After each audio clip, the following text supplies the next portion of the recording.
Shut up. If you've got complaints, then get out. Seeing a loser like you just pisses me off. You're an eyesore. Suddenly, Kevin grabbed the picture of my late mom that was displayed in my room and threw it to the floor with all his might. This had gone way too far, and I finally snapped. Kevin, enough is enough. It was my cherished photo, something I had held dear for years. The plastic frame of the photo stand was broken into a miserable shape. What did I ever do to deserve this? Why do I have to endure such treatment? I had reached my limit. Fine, I'll leave. I can't stay here anymore. I want to leave right now. That was how I honestly felt. Finally ready to leave? Make sure you take everything and don't leave a trace. And don't ever come back. Fine, I'll leave just like you wanted. You'll regret it. The next day, even though I had left just as Kevin wanted, I received an unexpected call from him. Over the phone, his voice was shaking with agitation. That's right. Kevin had been clueless until now. When I revealed an important secret to him, he started trembling uncontrollably, almost comically. My name is Jessica. Right after I graduated from high school, I joined a local internet advertising company. However, the video editing work that I had originally been doing as a side job took off, and now at 30, I've gone independent as a freelance video editor. I lost my mom in an accident when I was young. The sudden loss of my mom was a really tough experience for me as a child. After my mom passed away, it was just me and my dad. I was still in elementary school at the time, so my dad and I worked together to take care of things around the house. My dad got really busy with his work after my mom died, so he didn't have much time for me. Since my grandparents had passed away early on, there wasn't really anyone around I could depend on, and I wasn't allowed to rely on anyone or be coddled. I had no choice but to fend for myself. Growing up, I sometimes found myself jealous of my friends who had a different life than mine. After my mom passed away, there were nights when I cried alone in my pillow. Although I had a lonely childhood, I was fortunate to have good friends, and my school days were busy but full of fun. After graduating from high school, I got a job at a local company and entered the working world. Then one day, out of the blue, my dad told me he was getting remarried. The woman he introduced me to was much younger than him and quite flashy. She was nothing like my late mom. She didn't dress like a typical mom and had a strong, overwhelming perfume. Even though there had been signs of women in my dad's life before, he had never introduced any of them to me. Maybe he thought now that I was an adult, his parenting duties were over, and he was ready to start a new chapter. The woman he was remarrying had also been married before and had a son. Her son, Kevin, was 9 years younger than me and still a student. Even though I had some worries about having a younger stepbrother, deep down, I was kind of excited about having a new family after so many years of it just being my dad and me. Jessica, I'm looking forward to getting to know you. Sarah, my dad's new wife, spoke to me with a slightly stiff expression that looked like a forced smile. I figured they must have met at one of the pubs my dad often went to. To be honest, I thought my dad had terrible taste in women. Kevin, her son, just glared at me and didn't say a word. At the time, I brushed it off, thinking it was just teenage moodiness. And so, our life as a family of 4 began. Not long after my mom passed away, my dad stopped doing housework altogether, and from that point on, I handled all the chores by myself. When he got remarried, I hoped that my workload at home might ease up a bit, but those hopes were quickly shattered. Sarah didn't do any housework at all, and instead of cooking for just the 2 of us, I now had to prepare meals for double the number of people, increasing my burden. Sarah would stay out late every night and often didn't come home until morning. so I barely saw her. At that time, I had just started freelancing, and although I worked from home, I had a heavy workload, which made it even harder to balance work and housework. Meanwhile, from the very beginning of their marriage, my dad and Sarah fought constantly, and their relationship was far from smooth. I often heard their arguments echoing through the house. Everyone could see it wasn't going to work out, and sure enough, just a few months after they got married, Sarah packed up and left. She didn't just leave my dad. She walked out on her own son, Kevin, as well. Normally, this would be unthinkable, but for her, it wasn't surprising at all. Kevin didn't seem too shocked that his mom had left either. Maybe their relationship had always been strained. He never seemed particularly close to her. It's possible that Sarah had planned to leave him behind from the start. Kevin probably understood the kind of person his mom was better than we did. But now, Kevin was facing college entrance, and it was a time when he needed financial support more than ever. We couldn't let him give up on his college dreams because of his mom. So my dad and I decided that we'd cover all of Kevin's education and living expenses and continue living as the three of us. Despite all the challenges, Kevin successfully became a college student. When he got accepted into his school of choice, I was relieved. Once in college, Kevin started talking to me a bit more. Until then, he had never tried to open up or initiate any conversation. But after entering college, he became a little more sociable. However, Kevin's attitude toward me was different. He started acting condescending, looking down on me whenever we interacted. He probably thought I was some kind of jobless freeloader, living off my dad at my age. I tried explaining my work to him several times, but Kevin wasn't interested in listening. Still at home? Well, I guess someone with just a high school diploma at your age wouldn't be able to find a job. How sad. Every time he saw me at home, Kevin would criticize me like that. In reality, while I was working, I was also cooking his meals, doing his laundry, and managing everything in the houses. So his remarks made me angry. Kevin, I think you've misunderstood something. I'm not a freeloader. I'm... Yeah, whatever. Listening to a freeloader is a waste of time. I don't want to hear your excuses. Every time I tried to explain, Kevin would cut me off like that. Just so you know, freeloaders don't have the right to an opinion. If you want to speak, try getting into a good college like me and landing a job at a big company. I don't want to be in the same space as you. It feels like your stupidity is contagious. Why don't you grow up and move out soon? I had lost my mom at a young age, and thinking of my family's situation, I gave up on college and started working right after high school. Even my decision to go freelance was so I could better balance work and housework when my full-time job long hours became too much.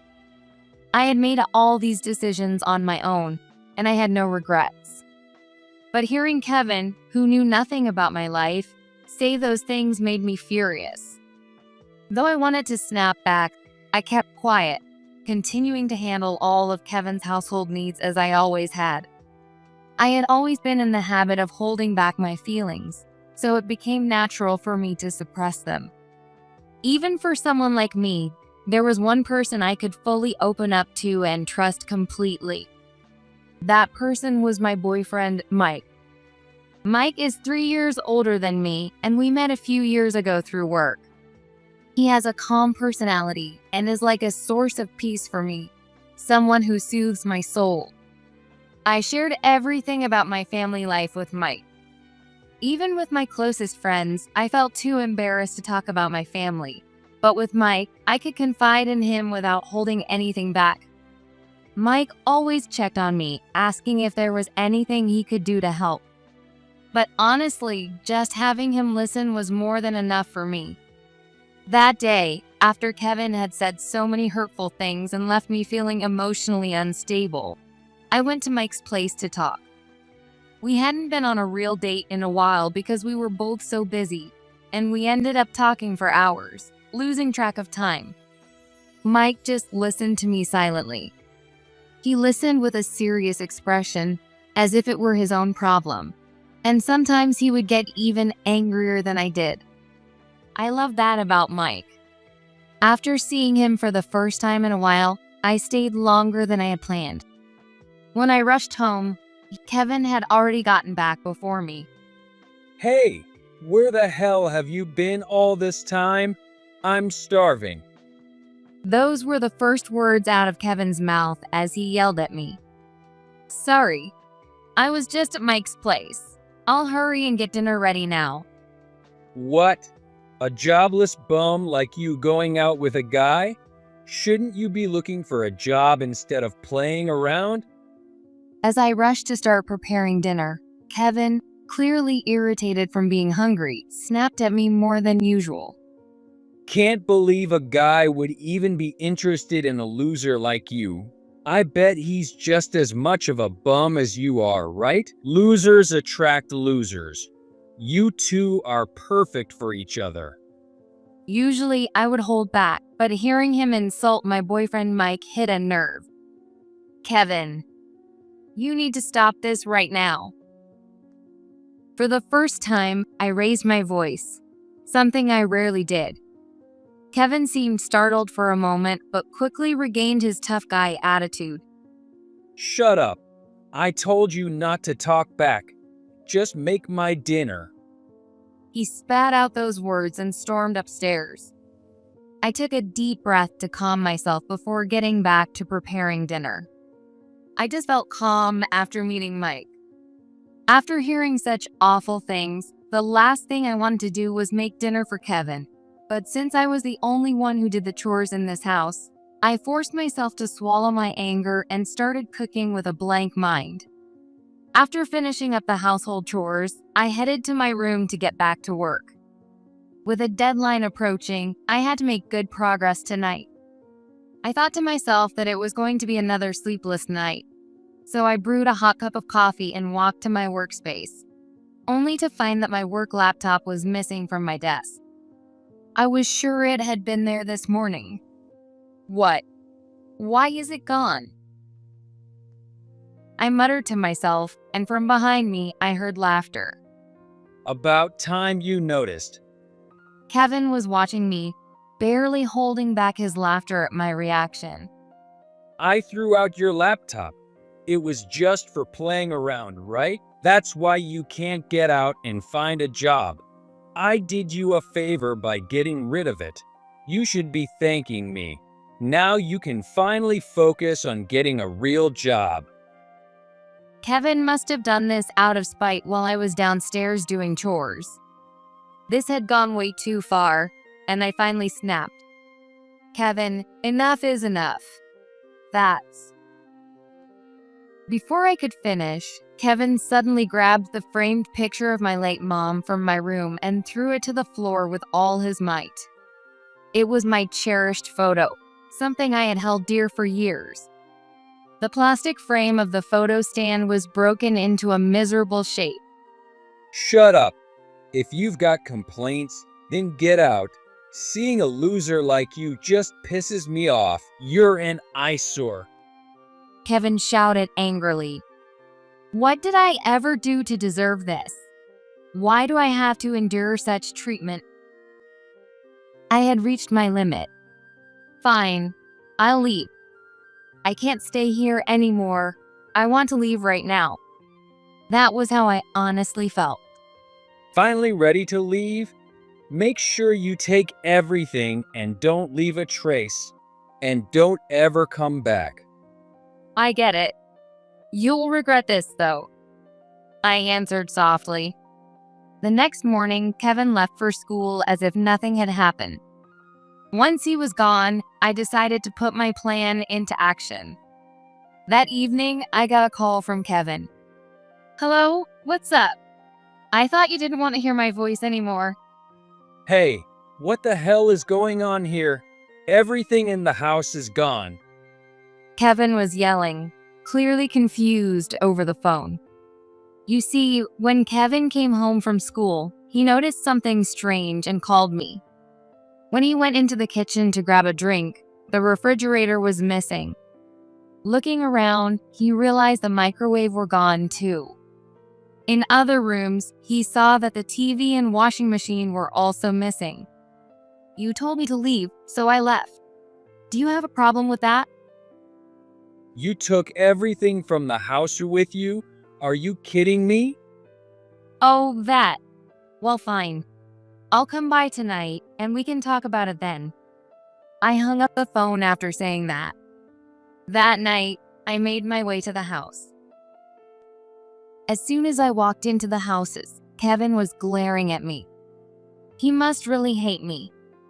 Just as we were about to start talking, as if on cue, my dad came home. He'd been out drinking and was a bit tipsy, but sensing the tension between Kevin and me, he awkwardly joined the conversation without saying a word. As soon as the three of us were together, Kevin spoke up first. Who the hell do you think you are, you lazy bum? You took everything from the house. That's stealing. Aren't you ashamed of yourself? Kevin continued to lash out at me. That's when I decided it was time to reveal the truth I had been keeping quiet. Stealing? I didn't steal anything. All those appliances were mine. You told me to leave, so I took what was mine. You also said not to leave a trace, so I made sure I didn't. You bought those? Don't lie to me, you jobless loser. Dad bought all that stuff with his hard-earned money. Kevin sneered at me, looking at me like I was some pathetic joke. You clearly don't know anything, so let me explain. Dad hasn't worked in almost 2 years. He's unemployed. I'm the one who's been supporting this household. My dad hung his head in shame as he listened to me. Since he's just your stepdad, you probably didn't talk much with him, so you wouldn't have known. But Dad has been pretending to go to work and spending every day drinking at pub from morning till night. That's probably how he met your mom. Ever since he lost his job, he's been dipping into the family's money, claiming he's looking for work. Isn't that right, Dad? Jessica, you knew? Dad's voice trembled as he realized I was aware he'd been using our savings. I started investigating when things didn't add up. Dad never found a job, and our bank account kept shrinking. Turns out, Dad was wasting it all on drinking from morning till night. I thought about letting him continue for a bit longer, but I've reached my limit. We're out of money. I can't support this anymore. So, who's been paying my college tuition? You've always thought Dad was paying for your education, but the truth is, he hasn't contributed a cent. I've been paying for everything. Wait, but you're a bum, right? A bum couldn't possibly have that kind of money. Kevin looked at me, completely baffled. So, who told you I was a bum? I never once said that. I'm actually a freelance video editor now. No one else does the housework here, right? That's why I quit my office job to work from home where it's more efficient. I'm also consulting on creating viral videos now. With the growing demand for social media content, I'm making way more than I ever did as a full-time employee. That's how I've been able to support you and Dad, a jobless man, and a student. What? I thought you were just a loser. Kevin was at a loss for words. And by the way, ever since Dad lost his job, this house is under my name. Technically, it's you two who should have left, not me. But since neither a jobless man nor a student would have anywhere to go, I decided to be the one to leave. When I finished speaking, Kevin was so shocked that he froze in place. Dad, too ashamed to face me, looked awkward and uncomfortable. Just then, the doorbell rang. It was Mike, who had come over because he was worried about me. Sorry, Jessica. I was worried and had to check on you. Mike said apologetically, but his presence gave me strength. With him by my side, I turned to Kevin and Dad and spoke words I had long held back. I've spent my whole life suppressing my feelings, thinking if I just endured, everything would work out. I paid off the mortgage for Dad, covered Kevin's tuition because he was abandoned by his mom, and lived for my family. But I don't deserve to be treated like this. From now on, I'm done. I'm selling this house and won't be paying any more tuition. I'm going to live my life freely. For the first time, I told them clearly that I would cut ties and no longer provide any financial support. It might have been the first time I had ever expressed my feelings so openly. Dad hung his head in defeat, his shoulders slumped, but Kevin was different.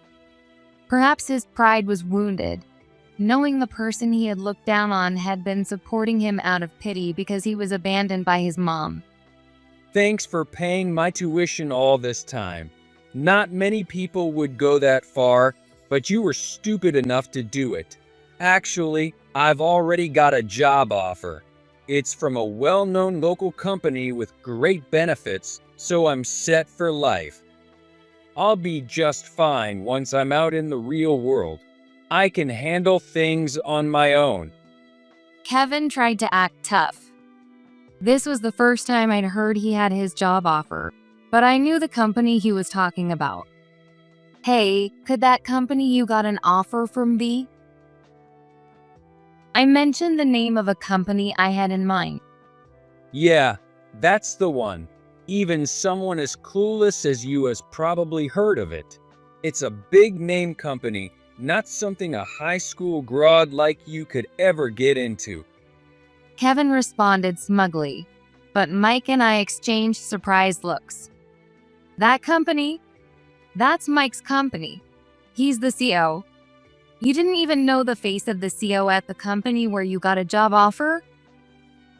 Kevin couldn't hide his shock at my words. What? Your boyfriend is the CEO? Sorry for the late introduction. I'm dating Jessica with the intention of marriage. Mike introduced himself to my dad and Kevin. The moment Kevin realized Mike was the CEO, he suddenly changes his attitude.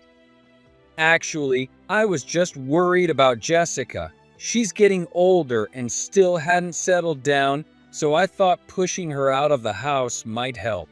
It seems I was right. I'm glad to see she's finally getting married, and as her brother, I'm relieved. And who knows, maybe once you two are married, I could be in line to be the next CEO. Kevin said this with a laugh, clearly trying to cozy up to Mike. Talk about a change of heart. Mike, let's keep helping each other. Kevin said this to Mike, extending his hand for a handshake. But Mike responded to Kevin with these words. Sorry, but you're not the kind of person we want at our company. We value the character of our employees, and clearly, our hiring department made a mistake selecting someone like you. I'll be sure to speak with HR. Your job's offer is rescinded. What? And both of you, think about all the trouble you've caused Jessica and the horrible things you've said to her. You owe her a sincere apology. Dad and Kevin stood there in stunned silence. Leaving them behind, Mike and I walked out of that house. As we were leaving, they desperately tried to apologize and stop us. But my mind was already made up. No matter how much they apologized, I wasn't going to forgive them. After leaving that house, I began the process of selling it. Luckily, a buyer was found quickly, and Dad and Kevin had to move out right away. Since I cut ties with them, I don't know what happened to them after I left that house. From what I've heard from a neighbor, they rented a small, cheap apartment nearby and moved in together. Without a job and worried about living alone, Dad seems to have decided he had no choice but to rely on Kevin, so the two of them now live together. However, since they both depended on my money all this time, they don't have much savings.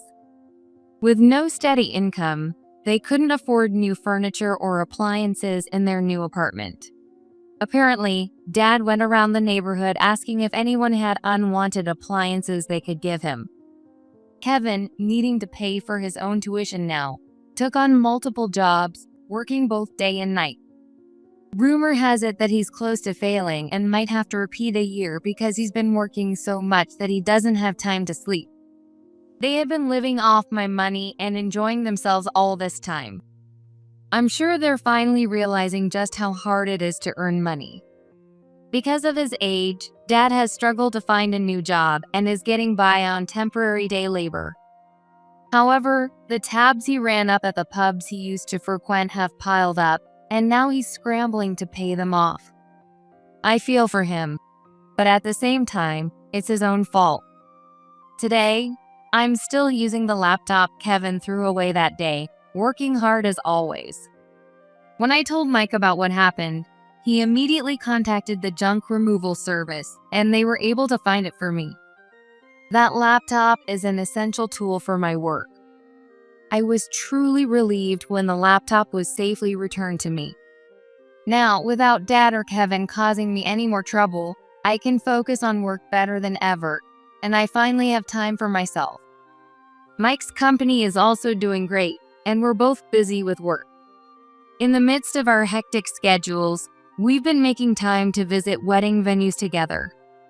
Yes, we're getting married in 3 months. With our wedding coming up, we've been busy meeting with the planner and picking out my wedding dress. But despite the chaos, I'm happier than I've ever been.